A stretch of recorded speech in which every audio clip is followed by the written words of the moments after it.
Those who have pursued the unseen were seen as cursed.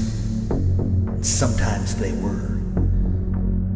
More often, they were victims of a cruel church, a ruthless ruling class, and ignorant minds. We, however, live in a different age. Do not fear, seeker of the unseen. Today is a new dawn. The dawn of the Dragon Jinn.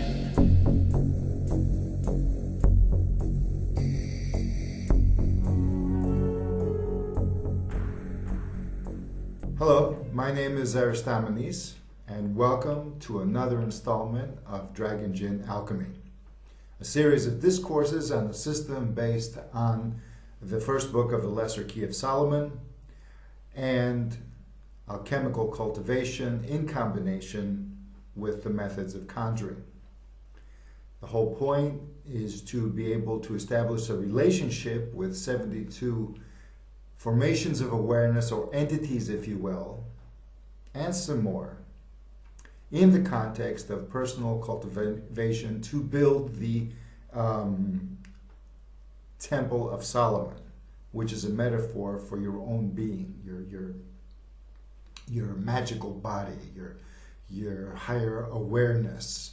But this is more an activation dynamic, an esoteric activation dynamic. The system is magical in the sense that magic, as I would define it, although there are other definitions, is a form of applied mysticism. And when I say a form of applied mysticism, it is mystical awareness applied toward pragmatic ends, toward manifest world ends. Not just material, but also mental, psychological, emotional, visionary experiences, etc., but all of them in terms of how you relate to the real world. It's not to experience the divine, as it were. I don't consider that magic, although modern magic utilizes purely mystical techniques as well, in terms of or rather, magic utilizes mystical methods in order to attain higher states of awareness, and through these you gain both enlightenment and pragmatic empowerment, as it were. In any case, in the past videos, I emphasized certain things like the metaphors, the understanding of why you would want to engage in such cultivation, what the benefits are, the basic understanding of the metaphor of the lamp and the sacred flame, the nature of the jinn, more or less issues that are not directly having to do with how to practice Dragon Jinn alchemy. Now, Dragon Jinn alchemy is not conjuring per se. I wouldn't call it Solomonic magic in the traditional sense, in the Renaissance or medieval Western sense. However, it is based on the myth of Solomon and the temple building, utilizing the jinn to build the temple. Once the temple is built, and once the jinn are utilized to conquer, shall we say, other peoples, to expand the kingdom of the divine on earth, Israel being the kingdom of the chosen people of God. Again, we have a metaphor here, in my honest opinion. So the jinn are used in order to expand one's divine territory in one's manifest life, and that equals empowerment.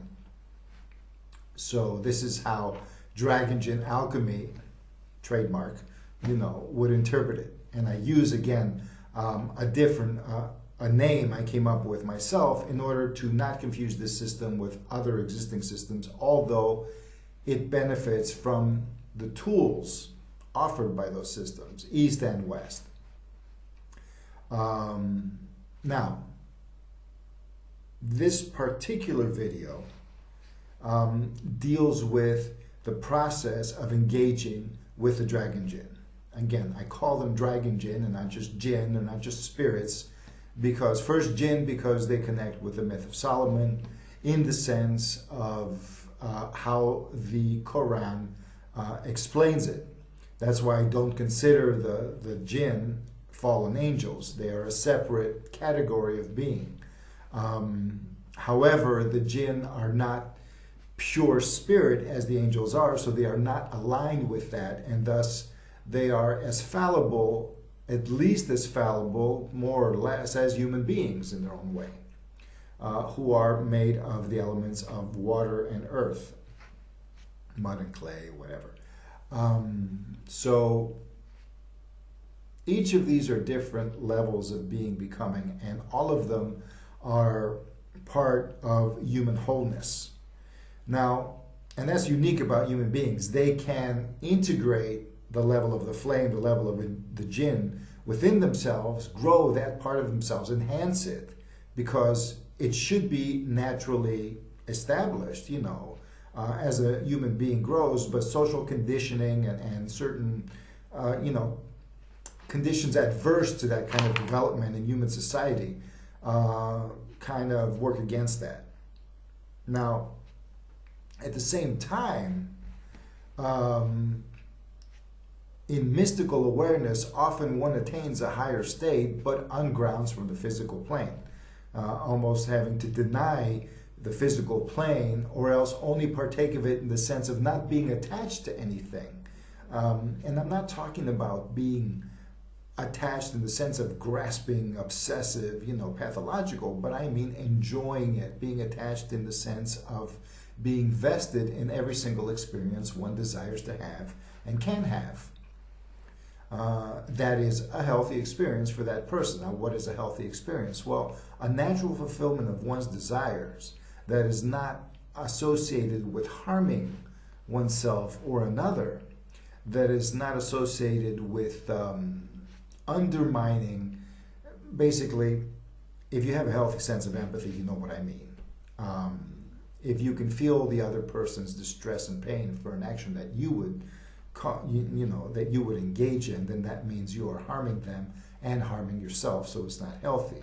On the other hand, if they are already harming themselves and harming without even realizing it, and there's no way that can be communicated, but you still engage in an action that puts them in distress, but not because you cause harm, but because they are harming themselves, then you are not harming them. That is complicated. That is a matter of argumentation. Many people would object to something like that because it gets complicated. And I would object as well, because you can rationalize anything. You have pedophiles rationalizing their pedophilia constantly and saying that, it's normal and it's natural, and whatever it is, it hurts the kid. And I'm using that as a stark example because I don't think anybody in their right mind would disagree with it. So in essence, it's very difficult to define such things of what's, where do you cross the line in harming others. And oops, once again, I am going into the matter of ethics. And this matter always pops up when you engage in this kind of thing because you have empowerment. And this gives you leeway. This gives you more freedom to act upon the world and to affect things. And so those who are affected may or may not be hurt. But this happens in normal life anyways. So the first thing one would do is, if you understand what your own health is, if you understand what your own wholeness is, what the fulfillment of your healthy desires are, and what a meaningful life is for you, if you can enhance your connection to the environment, to others, and I don't mean self-sacrifice. I don't mean giving up or restricting yourself in order so others can enjoy, things that they may not even be able to appreciate. I mean getting at the root of human misery.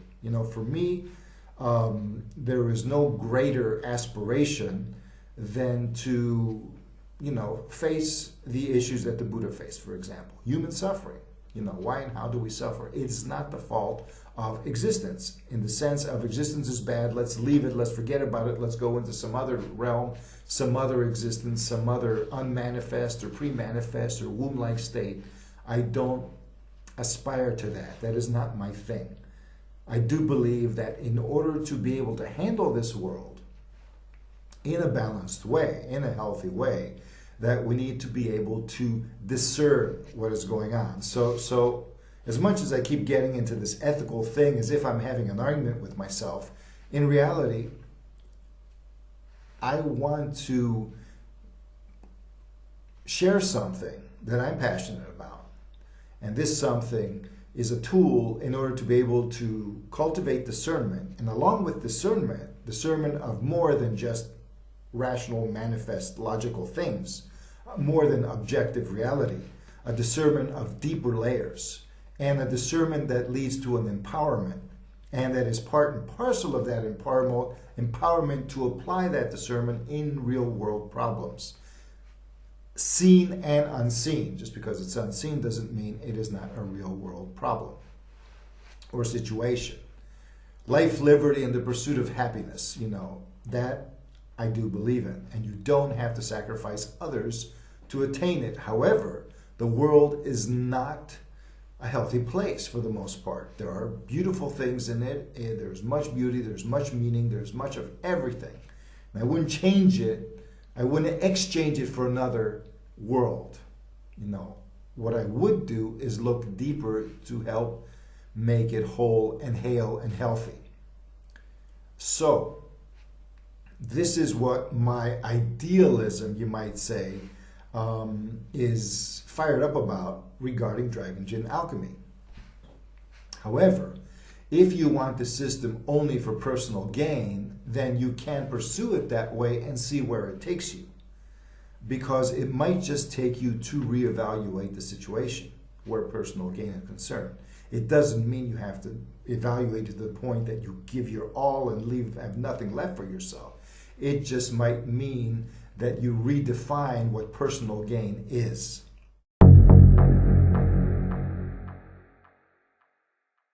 Testament of Solomon, 3rd or 4th century, I guess, after the Common Era. This one summoned a jinn or a demon or a fallen angel, depending on your belief system, along with an angel that kept it in check. So the angel keeps it in check, polices it, makes sure it doesn't go out of line, and when it's time to banish it, the angel makes sure it gets the hell out of Dodge. So the individual, now in traditional conjuring later on, in later works, you don't have the angel there doing this. You basically use the names of God and prayers, and it's basically, normally you should have established a pact or relationship with the entity, and then to be able to dismiss it. So banishment or exorcism, which is a kind of violent spiritual abuse upon the entity to get it out when it doesn't want to leave, kind of teach it a lesson, as it were, give it a hell on earth, in its own experience, so it can get back where it came from. That was the practice. And it is said that those traditional grimoires, many of them were written by priests, or at least the practice was established by priests themselves. Older practices probably weren't. And then you have the folklore that's based on pre-Christian ideas, and ideas that were not part of the Jewish religion and culture, and demonologies and stuff like that. So this was all over in the pagan world, East and West, summoning spirits and then sending them back where they came from after they would help you or do whatever. Now, this is a different system, though. It doesn't do that. However, it does partake on the basic principles of the basic principles of conjuring. I'm not going to use the Latin terms. I'm just going to go directly into English. And as I'm not going to get deeply into these. I just want to give you an idea. So we all know, those of us who have seen movies, basically, horror movies or movies on magic, you have the guy or the girl, sorcerer, sorceress, forming a magic circle, staying within it, invoking the magic words, and then summoning an entity, and you're protected, and then you constrain them within a triangle or another circle, etc., etc. And a lot of it is a dramatization. Now, technically speaking, once you forge a pact or a relationship with the entity, you don't have to go through the big ceremony all over again. The ceremony becomes it's not even a ceremony anymore, and you don't really need protection because you've already kind of programmed the situation. You've established a relationship and bonded them to that relationship, to the parameters of that relationship. Now remember, these are beings of a non-corporeal nature. So your mental will and all of this energy that is divine, anything that is generated within the process, practically acts like a physical dynamic to them. It acts almost like you might say a constraint, but really like it structures their experience when they deal with you. Now, again, this is not exactly how I'm going to do this, how I'm going to present this. And I may not be exactly accurate in terms of how it was done in the Renaissance, but I just want to make an overview here. I want to present it in general terms. And for now, let me just, express what these are. So the first thing one does is to consecrate. Consecration is a word, well, I'll elaborate on this in the next segment, but for now, you start with consecration. To make things sacred, to purify the space, to establish and define a space around yourself and, and kind of divinize that space, associated with the essence of consciousness, with the essence of being. If it's in religious terms, with the creator or a God or a force of existence that has the power to do that purification. To bless the space. Then you have invocation. Now, invocation may be followed by evocation. There's a difference between these two words, of course. And classically speaking, in terms of some of the popularized books on magic, some say invocation means drawing it up within you, the entity, in a kind of mystical union with it or communion. And then evocation is putting it outside of you as a separate, perception, as a separate being from you that is that you confront with your five senses, or even as a visionary experience, but from the outside. Technically, this is not what it is. Some occultists, I guess, but I used to believe it as well. And you might say, okay, and you can't separate it that way. You can't say, well, there's one way to do it. One way is to just bond with the entity and do mediumship, for example, would be then invocation according to that thing. You bring the entity up from within you and you start speaking with this voice. Another evocation would then be having it come from the outside. You're in a circle or it's in a circle and you're outside a circle or it's outside a circle. And there's a barrier, there's a separation between you, a distinction. That would be classical conjuring. Now, if you look at the dictionary, however, invocation and evocation do not mean that. So I think I want to go with the dictionary definition, and I'll explain that in the next segment. So then you have this thing of refining, defining, and technically it's restricting or constricting the entity in some way, and we'll get into that too. Let's just list them right now. After constriction, you have the binding. You bind the entity to your purpose, not to you specifically, but to what you wanted to do. The constriction is where you kind of bind the entity to you to say, okay, you're going to act along these lines within these limits, and you're not going to veer off. So I want you like this, okay? Now that you're acting like this, now we can talk. So now let's talk. Why do I want this entity? What am I going to do with it and stuff? And then you have the binding. Okay, entity, go do this for me, go do that for me. That's where the agreement is made. And this is not a political agreement. It's not a negotiation. It's not like a lawyer's agreement. Although some grimoires do form pacts, and the traditional Devil's Pact is like that. The Faustian Pact. It's almost like reads like a lawyer's kind of legalese, and then where everything is stated so there can be no misunderstandings or twistings of words, and you sign in blood, blah, blah, blah. Again, that kind of thing has been done. This is not what Dragon Gin alchemy is about. But still, in essence, it is used. a form of what I call reciprocation is used, of agreement.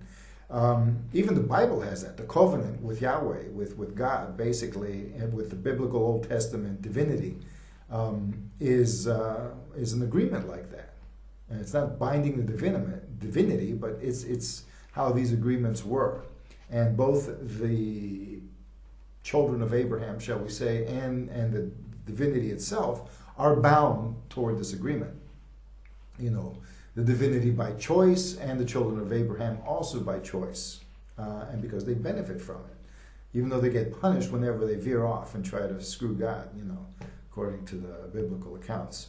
Then, once the entity does what you need it to do, you let it go. You don't keep it, you don't put it in your pocket, you don't imprison it anywhere, like you would a classical jinn. The imprisonment of the jinn occurred after Solomon was done with them, in order to get rid of them so nobody else, starts summoning them. He put them in a brass vessel. He put them in a copper vessel. Now, if this is actually a Hebrew account, the word brass also means magic, enchantment. It can also be associated with the hiss of a serpent, something serpentine.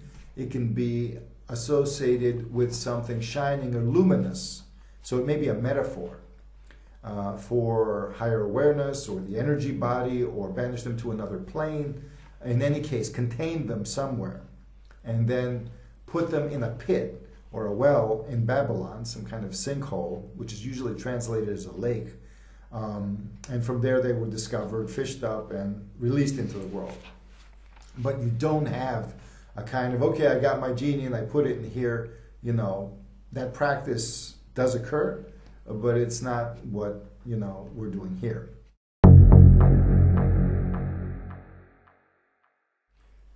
Let's go back to the beginning here of the 5 stages. And these are important because they have to do with cultivation in Dragon Gin alchemy. Consecration. Consecration comes from a word meaning to make special, to specialize. To consecrate means to make it sacred, to divinize it. Divinizing means to take away all the extraneous things and focus it in terms of divine purpose and nature. This means to make it empowered in the sense of, okay, to purify the purpose of it. I want to summon something here. I don't want foreign forces to come in. I don't want distortions to come in. I want the purpose of, the reason why I'm doing this, the meaning behind it, to remain constant and coherent. I don't want fuzziness. I don't want blurriness. I want clarity. And I want clarity in communication. And so, in order for things to not veer off track and possibly hurt me in some way, or possibly establish a situation, because we're dealing with a level of perception, existence, and awareness that isn't clear-cut in terms of our logical three-dimensional frame. You can have something that you summon that you think is what you're summoning, this entity and whatever, and a whole bunch of other stuff can come in. And they can really, really confuse the issue, because it can come up as something that is like a trickster. Now, also, the entity itself might not be able to find the situation constructive with you. You're wasting its energy. I don't think time is something that they really care about, but for human, in the human sense, you might say, yeah, you're wasting its time, but you're wasting its energy. You're wasting, if it doesn't, if it's not nourished by the experience, it really doesn't want to be with the experience. So then it's going to try to nourish itself. Yes, it might try to feed on you in some way, but that's not gonna, hurt you. What it's gonna try to do is elicit emotion. It may try to elicit fear. It may try to elicit rage. It may try to elicit all kinds of things, amusement, so you can pay attention to it, and then that will feed it in some way. It depends on how the distortion occurs, how the connection is not clear, but if you have a strong will, and if you have, and not one that's forced, and if you have clarity of purpose, and if you have a coherent awareness and energy, sense of being, and usually these are cultivated with certain methods, like life force enhancement, like Qigong, Neigong, but not specific, not necessarily only those, yoga, things like that. If you have a sense of energy, and some people will do it with ceremony, but in any case, if you have a connection with higher awareness, not necessarily religious, but also including that, you can channel a source of self, beingness, and I know Christians and other monotheistic religionists of the Abrahamic persuasion, shall we say, find this offensive when the human being says, okay, the divinity within the human being, the divine self, the mystical communion as a sense of union with the divine, to be able to channel the energy of the divine, instead of just the divine giving you energy from afar, or giving you energy and saying, okay, you're channeling this because you're dealing with one of these horrific demons that you're superior over it. That's just made up stuff. I think that's made up by priesthood, by the Christian priesthood. I'm not anti-Christian, actually, but I've seen too many distortions in this area, and these distortions need to be unraveled. And I don't want to go to the other extreme, the extreme of basically acting like an asshole in the name of some anti-Christian satanic whatever, antinomian, against the oppressors and be a liberator, but really being an asshole, an uncaring, unempathic, psychopathic type asshole, So I'm not for that either. I believe in balance.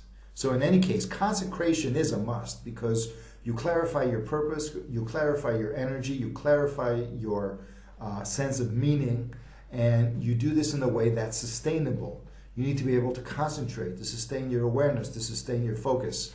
And the entities may test your will. It depends on you. I mean, sometimes they won't do that. Sometimes, a lot of times, if they say, well, if we try pushing this person, they're just gonna freak out.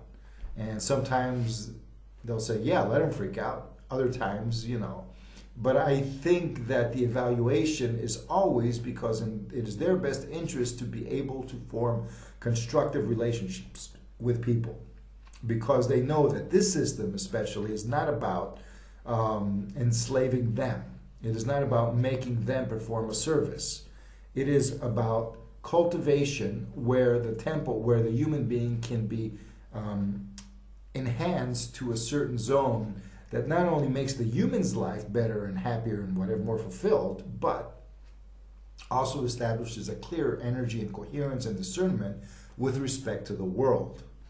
And thus, anybody like that, and they would be sensitive then to the needs of these entities, which are part of the terrestrial ecosystem on a different level. Let's put it that way. They are beings of this planet. They're not aliens. They don't come from elsewhere. This planet does not just have biological life. The cosmos does not just have biological life. I mean, for me, there's more of a chance that there are no biologically oriented aliens with technology that lets them visit us, although I don't know about any that are stuck on their own planets like we are, relatively speaking, as it were. But I will say that, if there is plasma in the universe, that plasma has lifelike qualities. In fact, the first observations of plasma named it plasma because the word means living. Now, that was just an aside here. Let's get back to the thing. So consecration is important, and I cannot develop it as part of just the 5 things. I need to dedicate a single video to the topic, and that's going to happen down the line, I guess, because it's important. Most of cultivation comes so you can establish consecration, and the rest of it is to establish a working relationship with the entity, because something like evocation, for example, or invocation. Let's just leave it at invocation. I invoke something. I invoke a memory. I summon it. I bring it up. I call it forth. I call it up.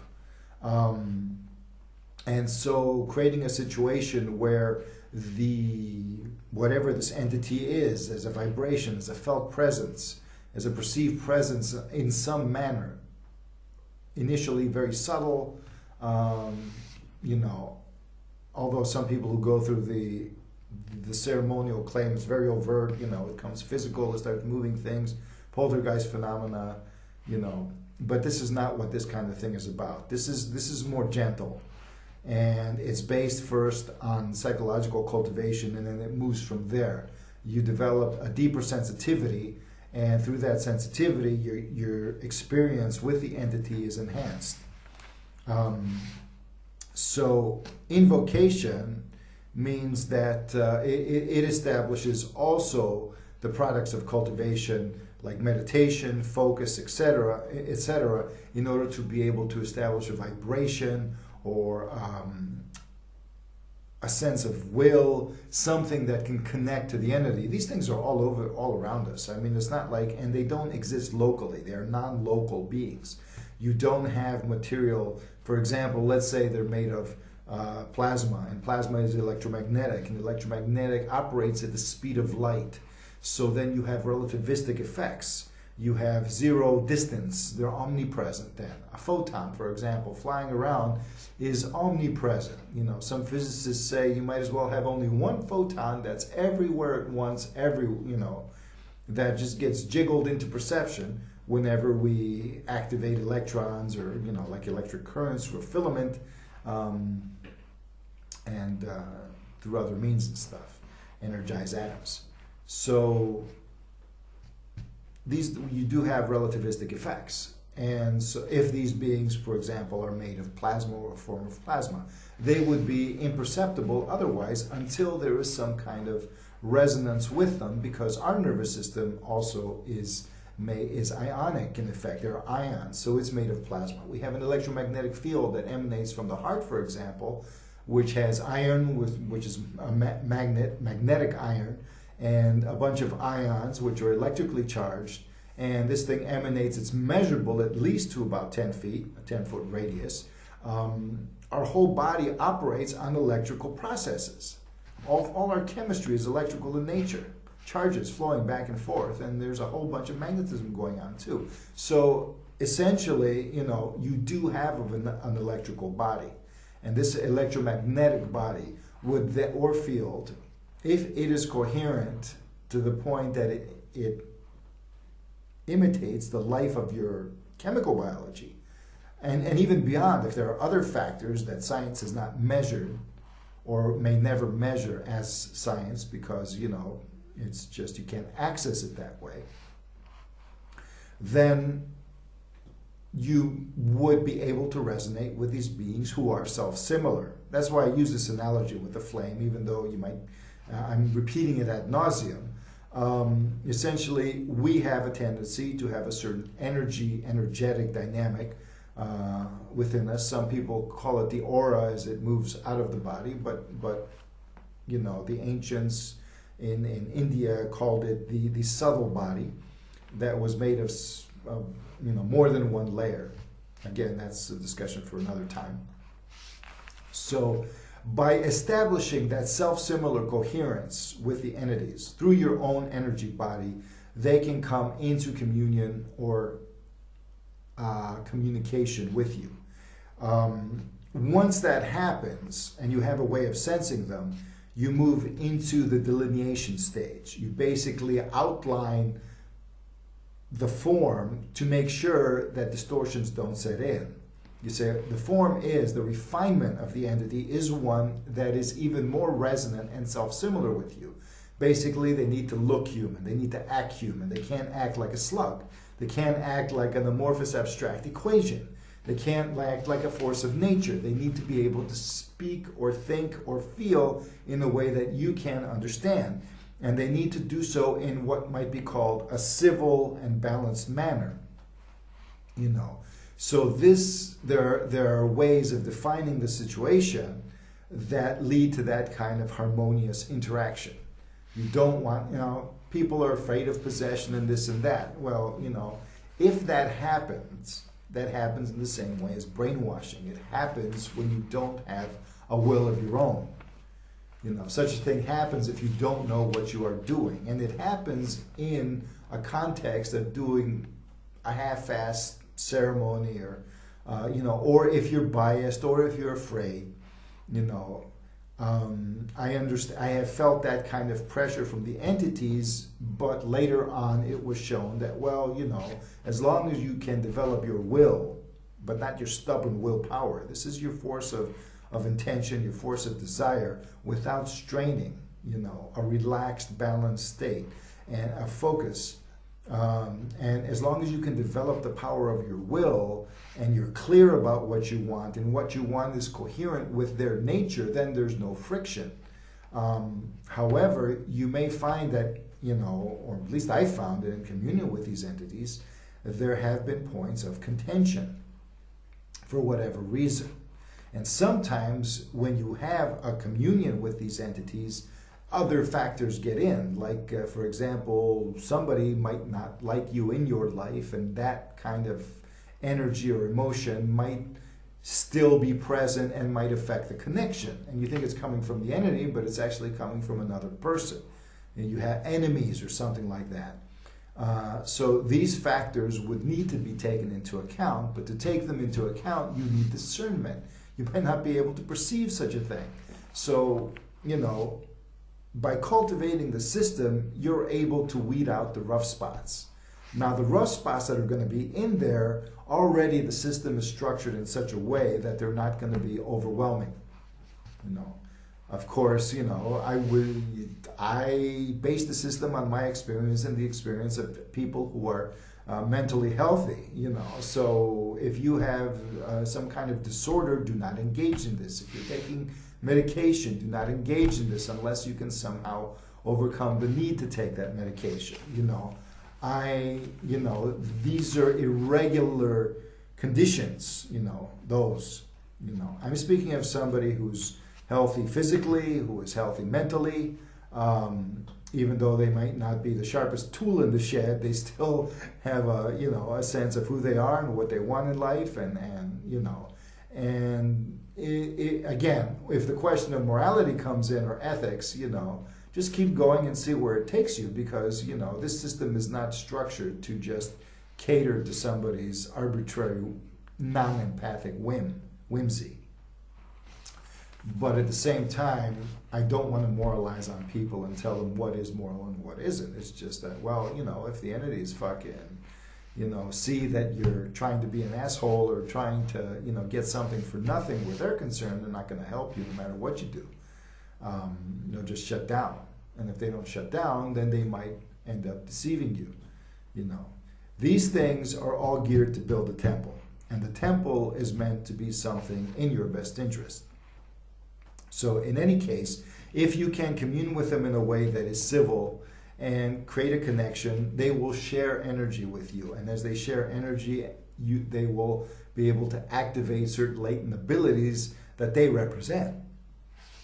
Each entity corresponds to a spectrum of some kind of abilities delineated by their office. Each entity has a number of legions that they command, so to speak. However, the number is also a qualitative dynamic. It's not just a quantity. It is a qualitative dynamic on how the entity acts and how it expresses itself in performing its offices. So these things will be delineated down the road, as we keep developing the system. So after you actually start talking to this guy, this entity, then you forge what is known as a pact. You bind the entity to a set of conditions, but you do not need to do this violently or through the divine names or in the name of this God or that God or your God or whatever. It doesn't need to be that way. The binding is not done against the entity's will.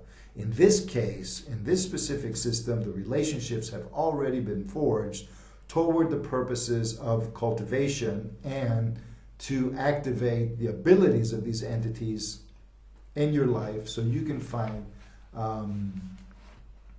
shall we say, to be more of yourself, to be more unhindered and less conditioned, and to be able to benefit from what these entities have to offer in terms of your own empowerment, as opposed to making them servants. So they already know what to do, and in that sense, but the specifics of the situation are still defined by you, as long as you learn from your experiences, because as you learn from your experiences, you will be more realistic along the way where they are concerned. See, this is an evolving dynamic. It's cultivated. And as I said, it is temporary and may last for years. However, the process itself, the process of cultivation only changes form. It never goes away. You're always evolving, always have been, and this is one stage along the way. If you really want to hold these entities so-called forever, you will be able to relate to them as entities in a kind of quasi-traditional manner, but you will still essentially be using your abilities. Sometimes the entities, as they give you a part of themselves, and this part of themselves activates your own latent potential and empowers it. So, it really doesn't matter so much to define the specifics of what is going on, scientifically speaking, or in every little detail. What matters is that you will find your way through this in a way that's healthy, in a way that's safe, in a way that's constructive. Should you choose to pursue this, and if anybody chooses to pursue this, they can turn back along the way, but they will usually know in the beginning steps if it's right for them or not. In fact, there's one entity that gives you a sense of, is this my destiny path? And if you get a kind of green light in that interaction, then you go with 7 more entities that establish a stimulation of existing qualities. If this is okay with you, and if you find it constructive and want more, then you go into the more challenging aspects of the system. But until then, it's fairly straightforward. And of course, there will probably, in any cultivation, you got to be patient also. But everybody's different. What Dragon Gin Alchemy has done, what I have done in establishing it and working with a few others, is to be able to kind of outline the basics of it, and the rest depends on the individual. And of course, there's a hell of a lot more to discuss in this, and a hell of a lot more to develop and outline, and that's what we're going to do in subsequent videos. For now, I just wanted to give you the basics of these 5 steps, and knowing that the cultivation and the interaction with the entities is going to be using these steps, or what's behind these steps. And some of them, like the reciprocation or the pact, is going to be almost like a sense of discovery, because the entities know what the pact is. The pact's already made. They just want you to become aware of it, and choose if you want to move forward with it. Delineation, refinement of the entity is something that you cultivate in terms of your own will, so you can, through the consecration that's been established, to be able to filter out the distortions that are inherent in most forms of summoning. And of course, you can send the entity back in a gentle fashion, in a civil fashion, and realize that once you summon the entity, you do this through the use of a seal. So a relationship has been established by those who made the first book of the Lesser Key of Solomon, but we're refining the seal further to better refine the relationship, to better make contact easier, to decrease the possibilities of, shall we say, corruption. Okay. That's it for this discourse. Thanks for bearing with me here. And for now, take care.